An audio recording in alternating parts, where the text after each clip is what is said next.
Hola, mis queridos hermanos y hermanas. Les doy una bienvenida muy especial a nuestro canal, este espacio que dedicamos todos los días para escuchar la palabra de Dios, aprender de las enseñanzas de nuestro Señor y rezar juntos como una verdadera familia en Cristo. Me alegra mucho que estén aquí hoy compartiendo este momento tan importante con nosotros. Hoy quiero hablarles sobre un hecho que nos une profundamente. Existe un texto muy específico en la Sagrada Escritura que ha estado presente a nuestro lado, acompañando a toda la humanidad creyente de manera constante durante más de 3000 años. Es un pasaje real, histórico y lleno de la fuerza de Dios. A lo largo de los siglos, este texto sagrado se ha rezado con mucha devoción en los momentos de mayor oscuridad y dificultad de la historia humana. Piensen en el inmenso dolor de las personas que pronunciaron estas mismas palabras en las terribles cámaras de gas de los campos de concentración, buscando a Dios en medio del sufrimiento. Piensen en aquellos hombres y mujeres que con el corazón roto recitaron esta oración en los oscuros barcos esclavistas que cruzaban el Atlántico, aferrándose al Señor frente a la injusticia. Es exactamente la misma oración que acompañó a las personas en las duras trincheras de todas las guerras que el siglo XX produjo. Y su presencia no se queda en el pasado. Hoy en día, es el texto que muchas personas repiten en silencio dentro de los cuartos de hospital, justo en esos minutos de espera por un diagnóstico médico que puede cambiar su vida por completo. También es la oración que decimos, llenos de dolor, al pie de los ataúdes de las personas que amamos. En cada una de estas realidades tan difíciles, esta escritura ha estado ahí. Fueron demasiado pronto en las noches de insomnio, cuando el miedo no deja dormir, y el alma busca algo más sólido que sus propios pensamientos en qué apoyarse. Un texto que los judíos rezan en el Shabbat, y que los cristianos rezan en los funerales, y que los santos de todas las épocas han meditado como uno de los tesoros más perfectos de la revelación de Dios sobre sí mismo y sobre su relación con sus criaturas. Un texto que en 27 versículos o en 6, si contamos los de la tradición hebrea, contiene más teología de la providencia divina, más comprensión del amor de Dios hacia el alma humana, más sabiduría sobre lo que significa vivir bajo la protección del Señor, que volúmenes enteros de tratados teológicos. Ese texto es el Salmo 23 y hoy, hermanos, vamos a habitarlo. No solamente a leerlo, no solamente a explicarlo, a habitarlo, a entrar en él, como se entra en una casa que fue construida específicamente para el alma humana, donde cada habitación fue diseñada para una necesidad específica del corazón, donde cada palabra fue elegida por el Espíritu Santo con la precisión del artesano, que conoce perfectamente el material con que trabaja y el resultado que quiere producir. Y quiero decirles algo antes de comenzar que va a sorprender a algunos y que va a liberar a muchos. El Salmo 23 no es solamente un salmo de consolación para los momentos difíciles. No es solamente el salmo que se lee en los funerales y que después se guarda hasta el próximo funeral. El Salmo 23 es una declaración de prosperidad divina en el sentido más profundo y más bíblico del término. Es la descripción del estado del alma que vive bajo el cuidado del Señor. Un estado que incluye todo lo que el ser humano genuinamente necesita para florecer, para ser fecundo, para vivir con la plenitud para la que fue creado. Cuando digo prosperidad divina, hermanos, no estoy usando esa expresión en el sentido distorsionado y teológicamente peligroso del Evangelio de la prosperidad que promete. Riquezas materiales como recompensa automática de la fe, eso no es el Evangelio.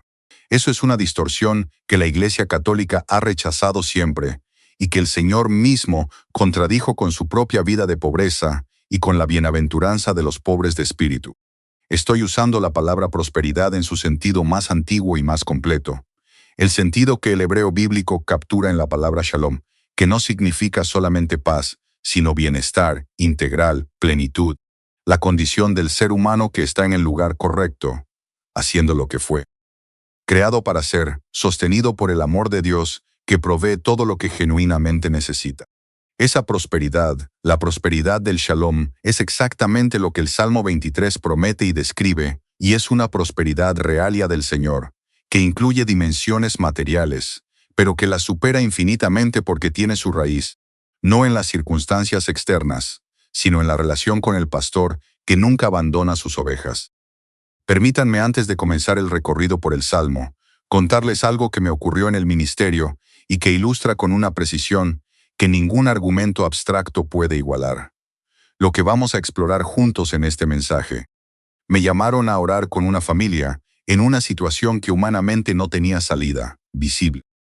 El padre había perdido el trabajo, los ahorros se habían agotado, la esposa estaba enferma con una dolencia que los médicos no terminaban de diagnosticar correctamente. Y los hijos, que veían la angustia de sus padres, sin poder hacer nada para aliviarla, estaban comenzando a manifestar ellos mismos síntomas de una ansiedad que los maestros de la escuela ya habían señalado con preocupación. Fui a esa casa un martes por la tarde. Nos sentamos juntos en la sala, los padres, los hijos, y antes de hablar de nada, antes de dar consejos, antes de ofrecer estrategias, sugerí que hiciéramos algo, que tomáramos la Biblia y que leyéramos juntos el Salmo 23 con atención, dejando que cada frase aterrizara en el corazón, antes de pasar a la siguiente. Lo hicimos, y cuando terminamos, el padre, un hombre que no lloraba fácilmente, que había construido toda una identidad alrededor de la fortaleza y de la autosuficiencia, tenía los ojos húmedos y me dijo algo que no he olvidado. Padre, he leído ese salmo 100 veces en mi vida, pero hoy fue la primera vez que lo escuché.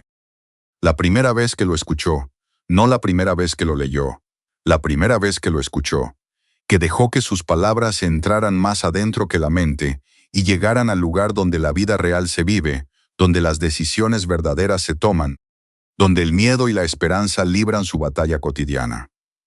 Y en los meses siguientes esa familia encontró trabajo. La esposa recibió el diagnóstico correcto y comenzó el tratamiento adecuado. Los hijos recuperaron la paz, no de manera mágica, no como consecuencia automática de haber leído un salmo, sino porque ese martes por la tarde algo cambió en el corazón de esa familia, algo se reorientó, algo que estaba mirando hacia abajo, hacia el problema, hacia la ausencia de solución visible. Giró y comenzó a mirar hacia arriba, hacia el pastor que conduce, que provee, que restaura, que acompaña incluso en el valle de sombra de muerte. Hermanos, si este mensaje está encendiendo en su corazón el deseo de escuchar el Salmo 23 de esa manera, de escucharlo de verdad por primera vez o de nuevo, como si fuera la primera vez, les pido que se suscriban a este canal ahora mismo y que activen la campanita. Compartan este video con alguien que está en su propio valle de sombra, con alguien que necesita recordar que hay un pastor y que ese pastor no abandona. Pueden ser el instrumento de Dios para que alguien encuentre hoy la paz que estaba buscando en los lugares equivocados. Comencemos entonces verso a verso, frase a frase, con la reverencia y con la atención que merece la palabra de Dios, que es viva y eficaz. El Señor es mi pastor, nada me faltará. Esta primera frase es la más breve y la más completa declaración teológica que existe sobre la relación entre Dios y el alma humana. Contiene todo si se comprende bien. Lo que sigue es simplemente el desarrollo de lo que ya está dicho aquí. Si no se comprende todo, lo que sigue será solamente poesía hermosa, sin poder transformador. El Señor es mi pastor, no era. No será si me porto bien. Es presente, activo, en curso. La relación pastoral de Dios con el alma no es una realidad pasada que hay que recuperar ni una promesa futura que hay que merecer. Es la realidad presente ahora, en este momento, en la situación concreta en que usted se encuentra mientras escucha estas palabras. Y el posesivo, mí, tiene un peso que pocas veces se considera con la atención que merece. No, el Señor es el pastor de la humanidad en general. No, el Señor es el pastor de los que son más santos que yo. Mí, el mismo Señor que hizo el universo, que sostiene en existencia cada átomo de la creación, que conoce el número de estrellas y las llama por su nombre. Ese Señor es el pastor de esta alma específica, de esta historia particular, de esta situación concreta que nadie más conoce completamente. Esa intimidad, esa particularidad de la relación es lo que da el Salmo su poder, que ninguna declaración general sobre el amor de Dios puede igualar. ¿Y qué hace un pastor? La metáfora del pastor es una de las más desarrolladas en toda la Sagrada Escritura y tiene un contenido específico que la audiencia bíblica conocía de primera mano y que nosotros necesitamos recuperar a través del estudio. El pastor conoce a cada oveja por su nombre, Conoce sus debilidades, sus miedos, sus tendencias específicas. Conoce cuáles necesitan más vigilancia y cuáles son más autónomas. Y ama a cada una, no de manera abstracta e igualitaria, sino de manera específica y personal, con el amor que solo puede tener quien conoce y quien cuida de manera concreta. El pastor provee, busca los pastos verdes, las aguas tranquilas, no espera que las ovejas encuentren su propio alimento. Va adelante, abre el camino, prepara el terreno y el pastor protege con su vara y su cayado, contra los depredadores, contra los peligros del terreno, contra las amenazas que las ovejas ni siquiera saben que existen. Nada me faltará. Esta segunda parte de la primera frase es la consecuencia lógica e inevitable de la primera. Si el Señor es mi pastor y el pastor provee, protege y conduce, entonces nada me faltará. No como una afirmación de que mi vida no tendrá dificultades ni carencias materiales en ningún momento, sino como la declaración de que lo que genuinamente necesito para la vida que Dios tiene planeada para mí estará disponible en el momento en que lo necesite. Son la oración donde el alma bebe de la presencia de Dios de una manera que ninguna otra experiencia puede reproducir. El pastor conduce, no empuja, no obliga, conduce, va adelante, muestra el camino y el alma que lo sigue, que confía en que el camino que él conoce y que él abre es mejor que él, que el propio criterio elegiría. Esa alma llega a las fuentes siempre, porque el pastor no pierde a sus ovejas cuando ellas confían en él. Renueva mis fuerzas y me lleva por el camino recto, haciendo honor a su nombre. Aquí el Salmo introduce algo que es de una importancia enorme para entender la naturaleza de la prosperidad divina de la que hablamos, la renovación de las fuerzas. El alma humana, incluso la que vive en la fe y en la gracia, se agota. La vida espiritual tiene sus tiempos de sequedad, sus periodos de oscuridad, sus momentos en que las fuerzas se agotan y en que continuar requiere más de lo que uno tiene. Esto no es fracaso espiritual, es la condición normal de la criatura limitada que camina hacia un destino que supera sus fuerzas naturales, y el pastor renueva. El verbo es activo, no permite que las fuerzas se renueven, no espera a que el alma se recupere, renueva, toma iniciativa, obra. La renovación de las fuerzas en el alma que vive bajo la custodia del Señor no es el resultado del propio esfuerzo, sino el fruto de la acción del pastor, que sabe cuándo el alma necesita ser revivificada y que provee esa revivificación de maneras que con frecuencia superan lo que el alma esperaba. San Pablo lo describe en la segunda carta a los Corintios, capítulo 4, versículo 16, con una precisión que complementa perfectamente el Salmo. Aunque nuestro hombre exterior se va desgastando, nuestro hombre interior se va renovando de día en día, renovación continua, no una vez para siempre, no en un momento de gracia extraordinaria que sostiene para toda la vida, sino el proceso continuo en que el alma que permanece en la relación con el pastor recibe cada día la renovación que ese día requiere. Me lleva por el camino recto, haciendo honor a su nombre. Esto es de una riqueza teológica que merece ser habitada con cuidado. El camino recto no es necesariamente el camino más cómodo, el más corto en términos humanos, el que produce menos dificultades. El camino recto es el camino que lleva al destino correcto, el camino que el pastor conoce, porque conoce tanto el origen como la meta, y porque tiene la visión completa del terreno que el alma solo puede ver en fragmentos. Y lo hace haciendo honor a su nombre. Aquí está la clave de toda la teología de la providencia que el Salmo desarrolla. El pastor conduce y provee y restaura, no primordialmente por el bien de la oveja. Aunque ese bien sea real e importante, lo hace por amor a su propio nombre, por la fidelidad a lo que Él es. El Dios que prometió no abandona. El Dios que se llamó a sí mismo pastor en las palabras del profeta Ezequiel, capítulo 34, no puede ser infiel a esa autopresentación sin contradecir su propia esencia. Eso, hermanos, es la base más sólida que puede tener la confianza de un alma. No la confianza en las propias virtudes que son frágiles. No la confianza en las propias méritos que son siempre insuficientes. La confianza en que el Señor es fiel a su nombre, que el pastor que se comprometió a conducir cumple ese compromiso, no porque nosotros lo merezcamos, sino porque Él es quien es. Y lo que Él es no cambie. Aunque pase por el valle de sombra y de muerte, no temeré ningún mal, porque tú estás a mi lado. Este es tal vez el verso más citado, más memorizado, más tatuado en el corazón de generaciones de creyentes que atravesaron sus propios valles de sombra. Y es el verso que más directamente habla a cualquier persona que está en el momento de la prueba, de la enfermedad, del luto, del fracaso, de la oscuridad que parece no tener salida.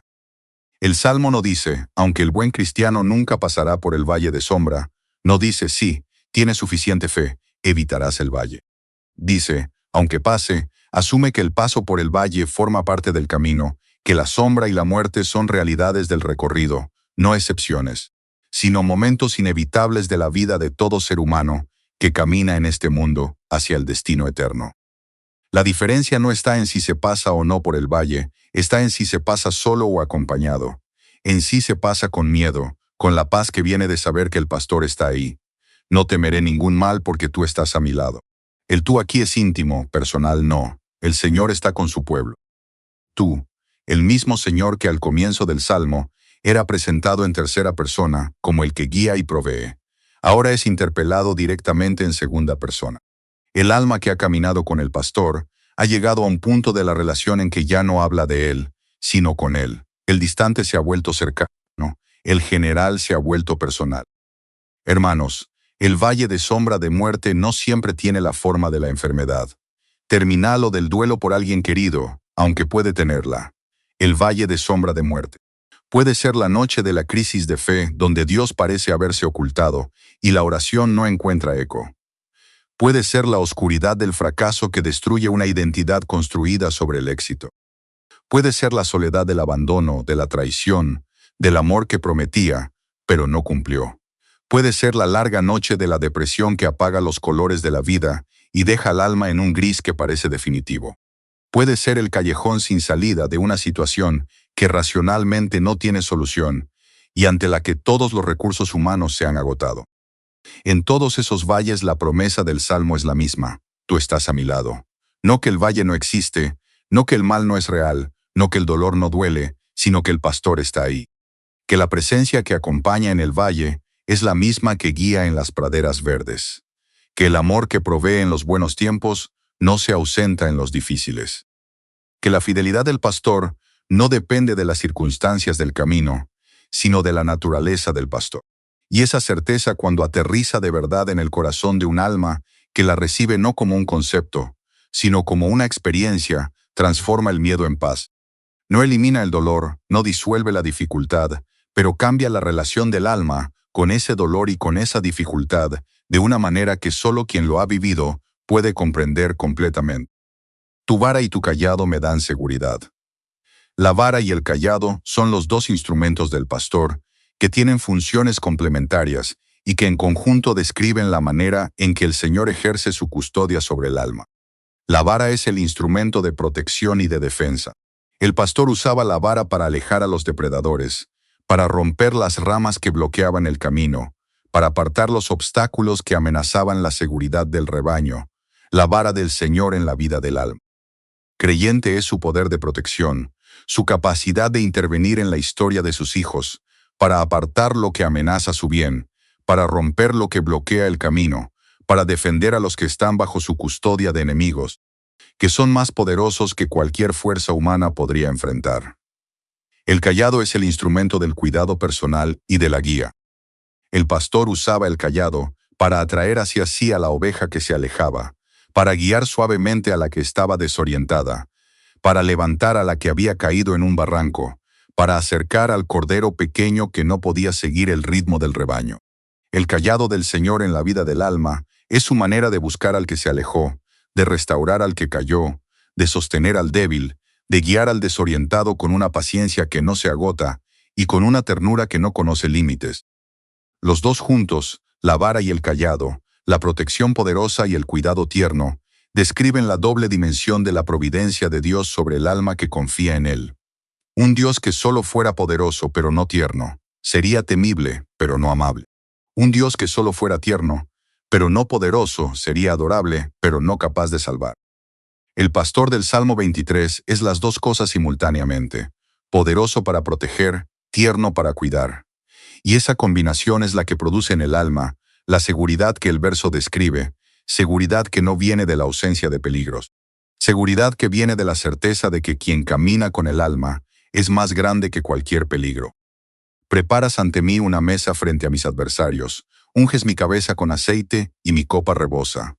Aquí el Salmo hace algo teológicamente audaz que muchos lectores pasan por alto. El pastor no solamente conduce al alma hacia la seguridad antes de que lleguen los adversarios. Prepara una mesa de celebración en la presencia misma de los adversarios. En medio de la adversidad, no después de que pase, en medio de ella. Esta imagen, hermanos, es una de las más radicales y más subversivas del libro de los Salmos. La mesa preparada frente a los adversarios no es la mesa del que ha escapado de la batalla y celebra en la seguridad de la retaguardia.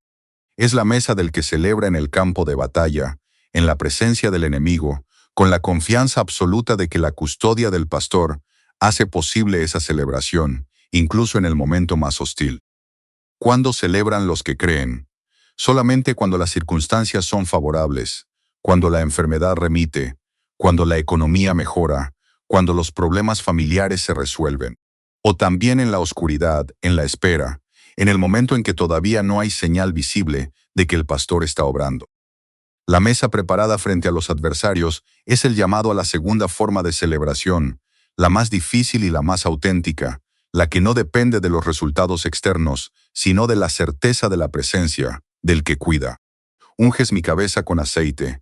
La unción con aceite en el mundo bíblico era un gesto de consagración y de honor. Los reyes eran ungidos, los sacerdotes eran ungidos, los profetas eran ungidos. El ungido era alguien que había sido señalado, elegido, consagrado para una misión específica por quien tenía la autoridad para hacerlo. Cuando el Señor unge la cabeza del alma, la está declarando suya, la está marcando con su señal, la está consagrando a sí mismo de una manera que ninguna adversidad puede borrar. Y mi copa rebosa, no llena, no suficiente, rebosa. La generosidad del pastor supera la capacidad de recepción del alma. Lo que Dios da cuando da de verdad, cuando el alma se pone en condiciones de recibir, desborda. No caben los límites humanos. Supera lo esperado. Desborda por los bordes y se derrama hacia afuera, hacia los que rodean al alma que ha sido colmada. Esta es la prosperidad divina que el Salmo anuncia, no la copa exactamente llena, no la medida justa, la copa que rebosa, que desborda, que tiene tanto que no solamente satisface la propia necesidad, sino que tiene para compartir. Sí, la bondad y la misericordia me acompañarán todos los días de mi vida y habitaré en la casa del Señor por años sin término. El verso final del Salmo, hermanos, es la conclusión, que convierte todo lo que precedió de una promesa temporal en una promesa eterna. Lo que el Salmo describió, la guía, el descanso, la renovación, la compañía en el valle, la mesa preparada, la unción, la copa que rebosa, no es algo que ocurre en algunos momentos privilegiados de la vida espiritual. Es la condición permanente del alma que vive en la relación con el pastor todos los días de mi vida. No los días buenos, no los días en que uno se siente cercano a Dios todos los días, la bondad, que en el hebreo original es la palabra tov, que significa el bien en su sentido, más amplio y más positivo. Y la misericordia, que en el hebreo es una de las palabras más ricas y más intraducibles del vocabulario bíblico, que significa el amor fiel, el amor de alianza, el amor que no abandona aunque el amado sea infiel, el amor que persevera más allá de todo mérito y de toda correspondencia. La bondad y la sed de Dios me acompañarán todos los días. No me esperarán en algunos días, me seguirán en todos. Como el amor de una madre que sigue a su hijo, aunque él no la vea, aunque él no la busque, aunque él se aleje, la sed de Dios persigue al alma con la paciencia y la fidelidad de un amor que no conoce rendición. Y habitaré en la casa del Señor por años sin término. Esta es la dimensión eterna de la prosperidad divina. Todo lo anterior era el camino. Esta es la meta, la habitación permanente en la casa del Señor, la comunión definitiva con el pastor que condujo a través de todos los valles y proveyó en todos los momentos de necesidad. La vida eterna no como recompensa abstracta, resoplido, sino como la culminación de una relación que comenzó en el tiempo y que en la eternidad alcanza su plenitud por años sin término. Traduce el hebreo leolam, que significa para siempre hacia la eternidad. La prosperidad divina que el Salmo anuncia no termina cuando termina la vida, temporal se transforma, pasa de la forma imperfecta de la fe en el tiempo a la forma perfecta de la visión en la eternidad. El alma que vivió bajo la custodia del pastor en este mundo, vive con él en el otro de una manera que supera completamente lo que cualquier lenguaje humano puede expresar. Hermanos, este salmo no es una fórmula mágica, no produce resultados mecánicos cuando se lo recita. No es un hechizo espiritual que garantiza bienestar material automático a quien lo pronuncia un número determinado de veces. Es algo mucho más profundo y mucho más real que eso. Es la descripción de una relación, la descripción de lo que ocurre en la vida, de un alma. Cuando esa alma realmente vive en la confianza de que el Señor es su pastor, cuando no solo lo dice, sino cuando lo vive, cuando la declaración "nada me faltará" no es solo un verso de un salmo, sino la actitud fundamental con que enfrenta cada situación del amor-vida. Esa relación se cultiva, se construye, se profundiza a través del tiempo y de la fidelidad. A través de los sacramentos, que son los canales de la gracia del pastor hacia el alma. A través de la oración, que es el diálogo de la oveja con el pastor que la conoce por su nombre, a través de la lectio divina, la lectura orante de la Escritura, en la que el alma escucha la voz del pastor, en las palabras que el Espíritu Santo inspiró, a través de la comunidad de la Iglesia, donde el rebaño del pastor se reúne, se sostiene, se edifica mutuamente en la fe y se prueba en los valles. Se prueba en las situaciones donde la única alternativa a confiar es desesperarse. Se prueba en los momentos donde el pastor parece ausente y donde mantener la certeza de su presencia requiere una fe que va más allá de lo que los sentidos confirman. Y cuando se prueba y sobrevive a la prueba, cuando el alma sale del valle con la certeza de que el pastor estuvo ahí, aunque no lo viera, cuando la copa que parecía vacía resulta rebosar en el momento en que la necesidad era mayor, cuando la mesa se prepara justo, donde el enemigo acampaba, la fe se vuelve más sólida, más profunda, más indestructible. Y la prosperidad divina que el Salmo promete se convierte no en una esperanza, sino en una experiencia, en la experiencia personal e intransferible de alguien que puede decir: "El Señor es mi pastor. Lo sé porque lo viví, porque estuve en el valle y no me ahogué, porque vi la mesa preparada frente a mis adversarios, porque mi copa rebosó cuando esperaba solo la escasez". Recemos juntos este salmo, hermanos, pero no como una recitación, como una declaración personal, como una oración en la que cada frase es una afirmación de fe sobre la propia relación con el Dios que cuida. Pongan la mano sobre el corazón y pronuncien cada palabra sabiendo a quién se la dicen y qué están declarando con ella. El Señor es mi pastor, nada me faltará.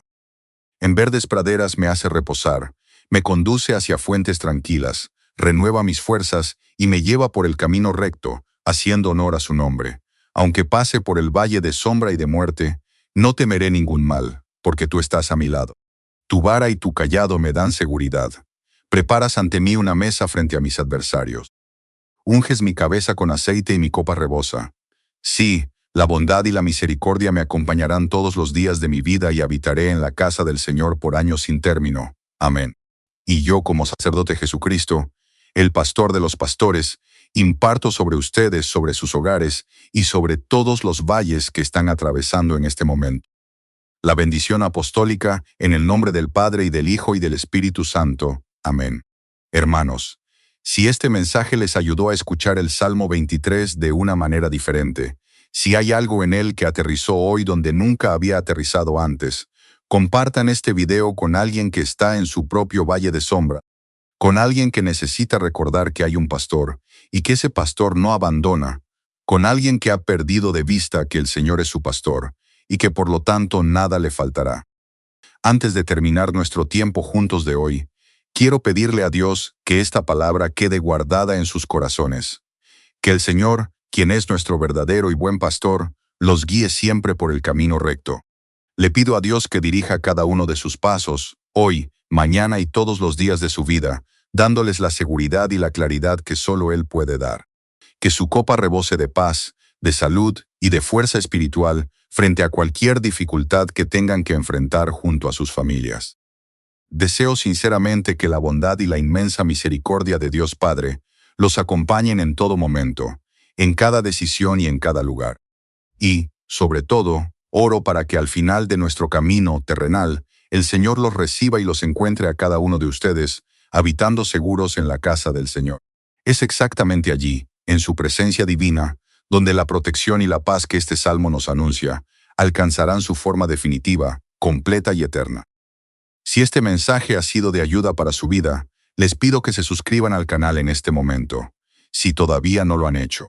Activen la campanita de notificaciones y sigan caminando con nosotros, porque seguiremos estudiando y recorriendo la Sagrada Escritura diariamente. Lo haremos con la misma dedicación, la misma profundidad y el mismo amor a Dios que este mensaje intentó ofrecerles hoy. Gracias por acompañarnos hasta este minuto y por mantener viva su fe. Los invito a regresar y los espero aquí de nuevo el día de mañana para seguir compartiendo juntos una nueva enseñanza de la palabra del Señor. Hasta mañana, mis queridos hermanos, que Dios los bendiga.